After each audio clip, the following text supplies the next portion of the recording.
Bismillahirrahmanirrahim. Assalamualaikum warahmatullahi wabarakatuh. Selamat datang teman-teman di video ini. Kali ini kita akan membahas tentang dinamika politik di Timur Tengah, tantangan dan prospeknya.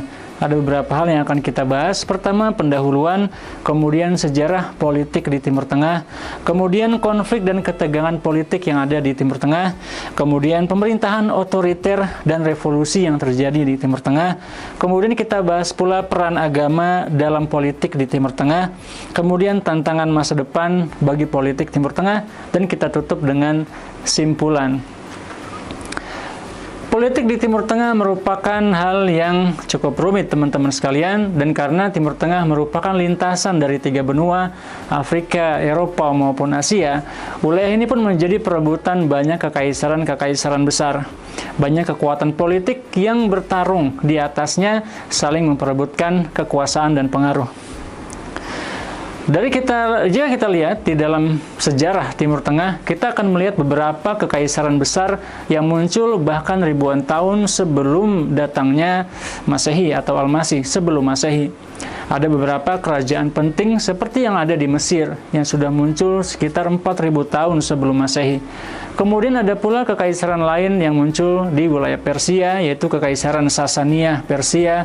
Kemudian ada pula kekaisaran lain seperti Babilonia, kemudian Assyria, Sumeria, sampai mungkin kemudian muncul Alexander the Great dari Yunani, dan juga muncul pula Kekaisaran Romawi yang nantinya menguasai hampir mayoritas wilayah di Timur Tengah, sedangkan sebagian lain dikuasai oleh Kekaisaran Persia. Hingga kemudian muncullah Islam di abad ke-7 Masehi yang kemudian menyebarkan pengaruhnya ke seluruh wilayah Timur Tengah. Dalam waktu beberapa dekade, wilayah Persia seluruhnya dikuasai umat Islam. Kemudian Mesir dikuasai umat Islam, sampai kemudian di masa Khilafah Umayyah atau Daulah Bani Umayyah, hampir semua wilayah Timur Tengah dari ujung Afrika Utara, dari Maroko sampai ke wilayah Persia dikuasai oleh umat Islam dalam satu kesatuan pemerintahan. Bahkan sebagian wilayah umat Islam yang lain juga mencakup wilayah Eropa Barat yang sekarang kita kenal sebagai Spanyol dan juga Portugal, bahkan sampai ke sebagian wilayah India, kemudian sebagian wilayah Cina, teman-teman sekalian. Lalu kemudian Khilafah Bani Umayyah ini pun akhirnya runtuh, berakhir di tahun 132 Hijriah, digantikan oleh Khilafah Abbasiyah, yang kemudian mereka memperkecil wilayah mereka, tidak lagi menguasai wilayah Spanyol dan Portugal, dan tidak lagi memperluas wilayah mereka. Tetapi kemudian Khilafah Abbasiyah ini pun akhirnya berhasil mengembangkan ilmu pengetahuan secara sangat masif, dan kemudian akhirnya berakhir pula dan digantikan lagi oleh khilafah yang lain, yaitu Khilafah Utsmaniyah. Dan yang penting sekali teman-teman, yang mungkin tadi belum sempat kita bahas, adalah Khilafah Rasyidah. Khilafah Rasyidah ini adalah khilafah yang muncul setelah kematian Nabi Muhammad SAW. Para sahabat berkumpul dan kemudian memutuskan untuk memilih Abu Bakar As-Siddiq sebagai pengganti Nabi Muhammad sebagai pemimpin umat Islam, mengambil keputusan-keputusan penting bagi umat Islam. Maka Abu Bakar As-Siddiq, kemudian Umar bin Khattab, Utsman bin Affan, dan Ali bin Abi Thalib dipilih oleh umat Islam secara demokratis atau musyawarah mufakat. Mereka tidak dipilih berdasarkan garis keturunan, melainkan karena mereka dianggap sebagai orang yang paling mampu dan cocok dan memiliki kemampuan dan juga skill yang cukup dan pengaruh yang kuat untuk memimpin dunia Islam. Namun setelah masa Ali bin Abi Thalib, umat Islam dipimpin oleh Muawiyah bin Abi Sufyan yang kemudian merubah sistem khilafah yang tadinya lebih demokratis, dipilih pemimpin yang secara mufakat, berubah menjadi sistem dinasti yang khilafahnya atau khalifahnya dipilih dari keturunan Bani Umayyah. Dan ini pun dilanjutkan oleh khilafah lainnya, dinasti lainnya yang dipilih berdasarkan keturunan dari keturunan Abbas, paman Nabi Muhammad SAW. Dan setelah runtuhnya Khilafah Abbasiyah, kemudian umat Islam dipimpin oleh Bani Utsman, yang mereka pun melanjutkan sistem dinasti yang kepemimpinannya dipilih berdasarkan keturunan.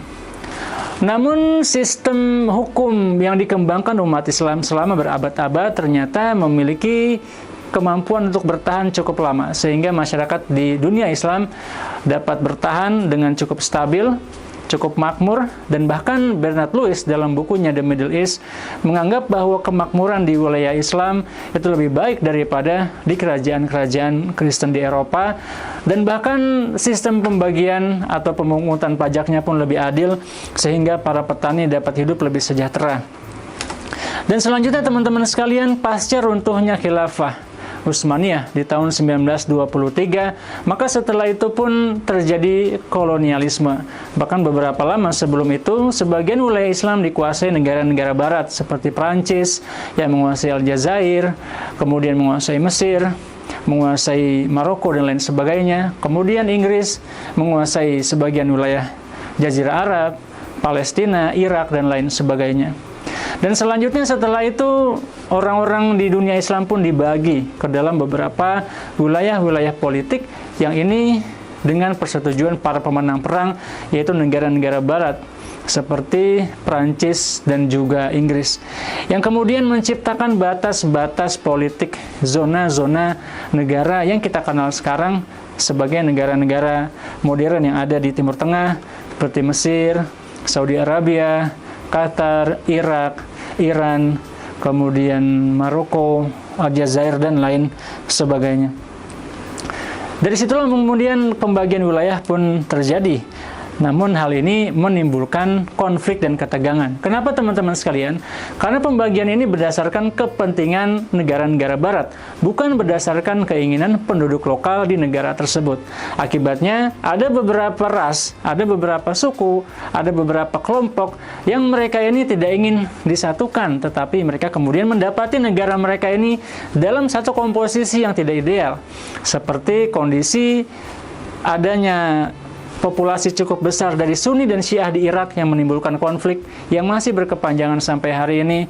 Kemudian adanya komunitas Kristen, Syiah dan Sunni yang ada di Lebanon yang satu sama lain juga saling berkonflik.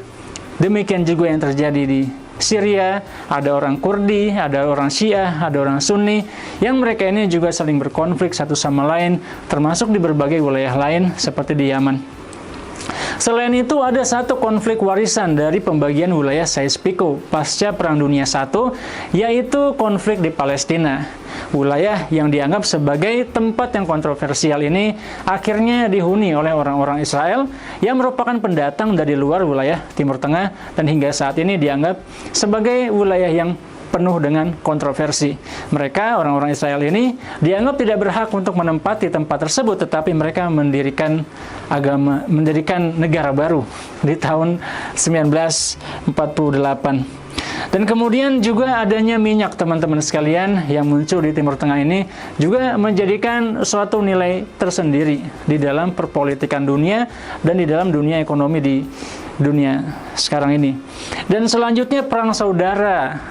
Karena komposisi masyarakat yang sangat tidak ideal tersebut, sebagaimana kita bahas sebelumnya, menimbulkan berbagai perang saudara yang terjadi di Irak, kemudian Lebanon, Syria, dan lain sebagainya.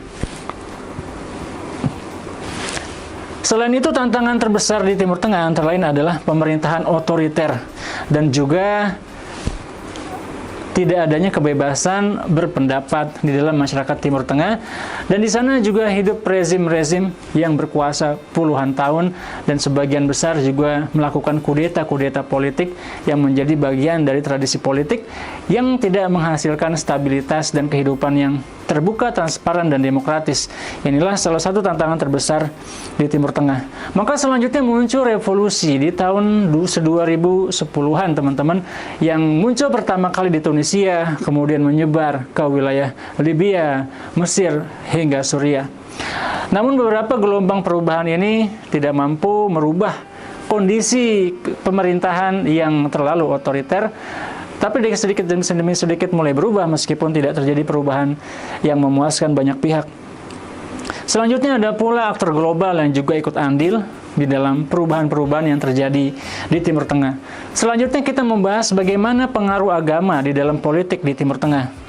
Yang pertama, muncul gerakan-gerakan ekstremis teman-teman yang berusaha membangkitkan kembali khilafah sebagaimana yang kita kenal sebagai ISIS, Islamic State of Iraq and Syria, yang berusaha mewujudkan negara Islam yang ekstrim dengan cara kekerasan, yang akhirnya dia pun dikalahkan oleh pemerintahan-pemerintahan di sekitarnya, seperti pemerintahan Bashar Assad di Suriah.